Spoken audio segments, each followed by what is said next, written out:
yeah, what was it? Yesterday was the first day of spring. Oh yeah, Did you read that? Yeah, Google told me that. Google, yeah, no, it's which is great. It still really doesn't feel like it in Cochrane. We've got tons of snow and the pathways are pretty deadly still. Yeah. So yeah.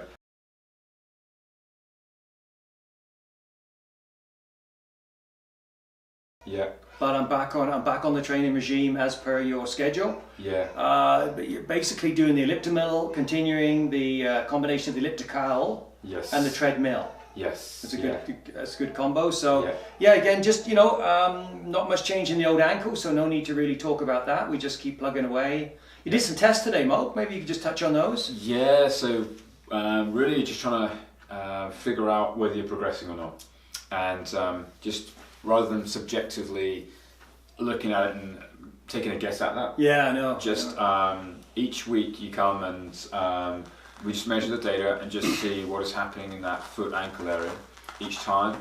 And today we did what's pretty routine, which is you coming in cold at the start of the session. During the warm-up run, we have a look at the data. But then also at the end, when you're warmed up and you've done all the exercises, we look at the data again. With the view to seeing some kind of progression. Obviously the data afterwards is better than the data from the first run, hopefully. And basically, today we did. What do you think about how am I doing? I find it so I'm getting it's such a tricky injury because there's no major step week to week. All right, just for me feeling it. So it seems like we really need to have the data. Yes. You put the foot pods on my shoes. Yeah. I ran for 5 minutes. Yeah. And then you had a whole whack of data there, right? Yeah. So is there some inklings that maybe something's improving? Likelihood is that it's going to stay roughly similar for a little bit before it will then respond and change, and boom, the numbers will really show it. Okay. So right now it's just really, really minor improvements. And today everything looked good. It's just that your ankle area pronation, like the way that your foot and ankle kind of roll in and out, basically it's just a fractional difference between the left and the right hand side.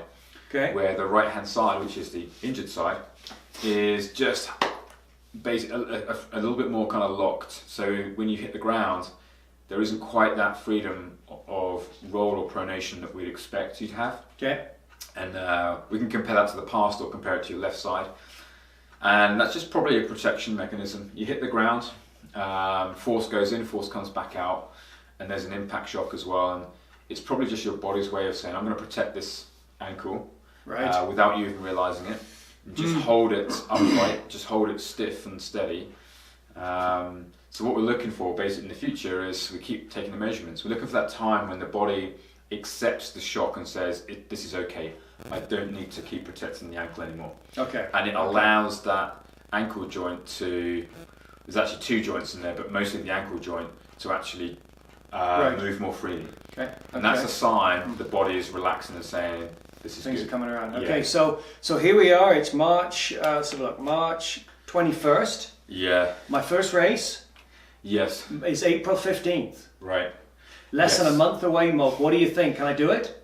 You can do it, no problem. You can do it, no problem. Okay. Obviously, we changed to the plan now of Plan B. We're into Plan B now, right? We're into a Plan B situation, which is that this is not a target race now. Okay. This is a matter of you getting through the race, just kind of enjoying it. Okay, so being part of it. So Plan A is really out the window. Now we're into Plan B, right? That's okay. Or maybe Plan B. So basically, this will be just kind of a loosen up, kind of just get a feel for the run, and so that maybe the first potential 5K effort. I've got two of them potential. The Mother's Day run in May. May 13th. That's right. That's a 5K. Yeah. And also maybe the Calgary Marathon 5K at the end of May. So is that those two potentials? Absolutely. They are potentials for having a serious effort at the time, especially Calgary. Yeah. Definitely. Yeah, that's a good 2 months away now. All right. So no need to panic. I think with the way we've built the plan up, it basically goes 5, 10, half full. And the half and the full, we're looking at Edmonton and Sacramento at the early December, so we're still quite a ways away. So again, no need to do anything drastically different. Just work our way through this, correct? Yeah, and the reasoning for that strategy at hitting the races like that is because you can come and hit the 5K multiple times. There's no training after effect. There's no racing after effect essentially. Okay. So at the 5 and 10K, we can race those distances whenever we want. Okay. So the idea is that you start those first because they require less build up, and then you can hit them again multiple times later on. And then we put the half marathon, obviously before the marathon, and we put them towards the end of the year. Yeah, because they need that much longer to train for. So, okay. Yeah. No, that's well, you know, as I say, Plan B is a good plan. Yeah, Plan B. We might even get to D. Who knows? But that's part of. That's all part of the process, isn't it? Like you basically got to adjust along the way. So definitely. Yeah. Definitely. So I don't have a question today. Yeah, right. I'm asking M&M because normally I come in and we get our viewers sending questions. Nothing today. Yeah. So maybe just kind of throw out a topic here. So in the running world, what's happening? I mean, what's we've got a lot going on. The Olympics are coming up in 2 years, right? Tokyo 2020. I guess my kind of thinking is we just had the Winter Olympics and Canada did pretty well. Pretty darn well. They did, yeah. But how are we overall, maybe specifically athletics, maybe specifically running? Yeah. How is Canada sitting these days, in your opinion? Let's just get a general perspective on that. Yeah, sure. And then maybe talk about the marathon. Yeah. Only my opinion. No, that's fine. No, but I mean, I'm quite interested. Yeah. For sure. So, I mean, running in general, Canada's kind of like there's potential and there's definite. There are some really some positives to talk about. If we talk about the whole spectrum of athletic running, from sprinting through to the marathon, like to kick off, we have one guy in the short sprints. Well, Andre de Grassi, right? Yes. Wow. Obviously, wow. It's kind of that's a gem. He's sort of one of those anomalies that crops up every sort of decade. Yeah, he's a top one. He's a top one. But one thing I want to point out there is he doesn't live or train in Canada. I'm going to come back to that point in a second. Oh, okay. Well, and so this could spin off into quite an interesting discussion here. Okay. Then in the middle distance, there's a few guys who are 5,000, 10,000. Well, even shorter than that. Okay. 400, 800, 1500. There's a few guys in there, and women. I should mention women. Yeah, no, obviously. Yeah, no, we need to. Yeah. Who are there or thereabouts? They're competing at international level, and they're in the mix, kind of. Then we get to the start of the long distances. That's the 5,000 really. We've really got one guy, basically one 5,000, 10,000 meter talisman, basically. Oh, okay. And his name's Mo Ahmed, and basically he hasn't lived or trained in Canada for a long, long time. well, okay, and I think from my perspective, we need to talk about men and women. So what on the women's side, do we have potentials? Yes, there are definitely potentials. We've got a mix of women who run at that track distance as their focus, and then there have been in the last however many years some women who are really actually kind of road running focused, who have then stepped back to the track and run the track with some kind of success. Success in terms of wearing a Canadian vest and representing at the championships. Not really success in terms of challenging anybody from the big nations around the world. Well, that's tricky, isn't it? That's tough. Yes, that's a point that it requires development. And then we go to the longer distances, so the road distances. We're talking like really 10K, half marathon, and there is potential and hope for the future, but right now, in my opinion, a void. So there have been people who have run well for Canada up to very recently, a succession of people, and then they've essentially now just sort of stepped aside, leaving a kind of a void, basically. Okay. So last year, the fastest time I believe run by a Canadian in the marathon was 2:18 something, and then the next fastest was not even close to 2:18, and that's a worrying state of affairs in marathon running. Well, I think you told me a statistic the other day which absolutely blew my mind. That the Canadian record for the marathon, for the men's, 42 years old. Yes. I'll say that again. The Canadian record for the men's marathon is 42 years old. And it begs the question, I'm going to put it out there. Yeah, sure. Yeah. what is Athletics Canada doing? These people need support. Yeah. Right? Let's be clear, men or women need support to, and we talk about this own the podium and yes, that's right, they exist. What has happened with one of the marquee events, you know, in the world for Canada, in your opinion? In my opinion, I think that firstly the talent is there. The talent exists on the streets, like, but and we know that because we can go to other countries that are very analogous to Canada, whether it's in the US, parts of the US, whether it's, you know, UK or wherever it is, and they don't have the same problem. So they can have guys running under 210. So the problem is not that Canada doesn't have talent walking the streets of Canada to do this. So the problem begins, I think, at obviously how you develop the talent, and it begins from high school onwards. Okay. So in my own personal opinion, I've seen a lot, certainly here in Alberta, of people who have talent. They don't once they go to college or go to university, they don't really develop the talent for whatever reason.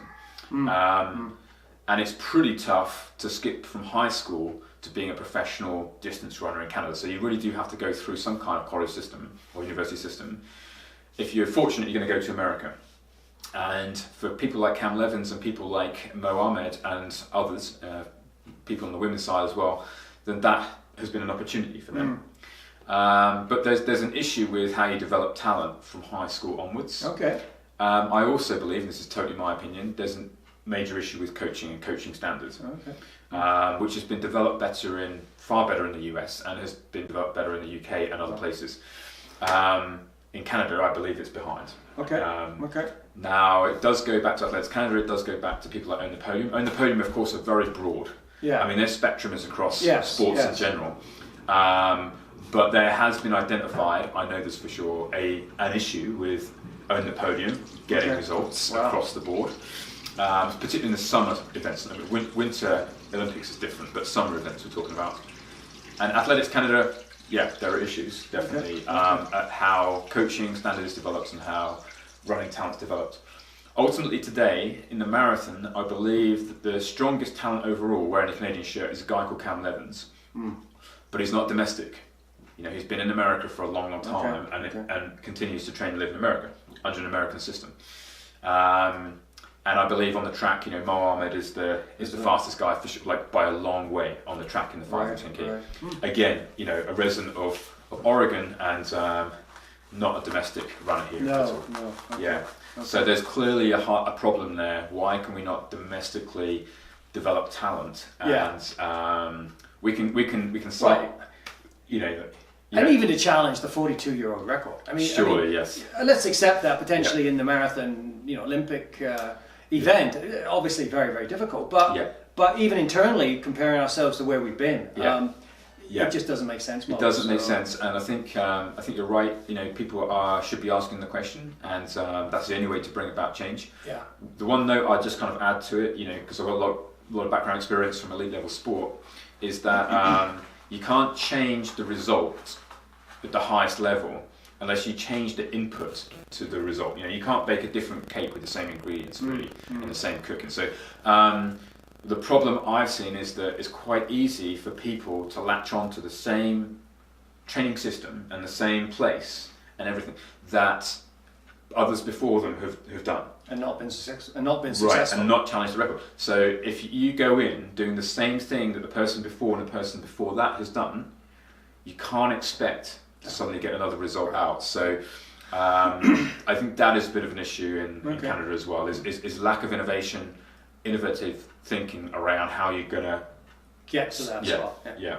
Well, Malc, obviously we'll be talking more about this as we make our way towards the 2020 Tokyo. Cool, And I think specifically in the marathon distance. It's going to be interesting to see what happens this year. So. Yeah, I'm going to ask you a quick question as well, actually, before we finish as well. I mean, obviously at the moment, you know, this is for everyone out there, sort of getting back to the realities for a second really, is that, you know, you're going through this period of sort of like incremental gains as you come back from the injury. Have you got any sort of tips out for people out there, like, because you're managing your own mentality, right? Absolutely. Well, I'll be frank. A couple of weeks ago, I had a meltdown. I was getting frustrated. I was fighting it. I was sort of saying, "Why isn't this going quicker?" And then after this meltdown included running way too fast for too long a period, and I I paid a price, and I've just decided that I'm going to work with it. It is what it is. You're the coach. Yeah.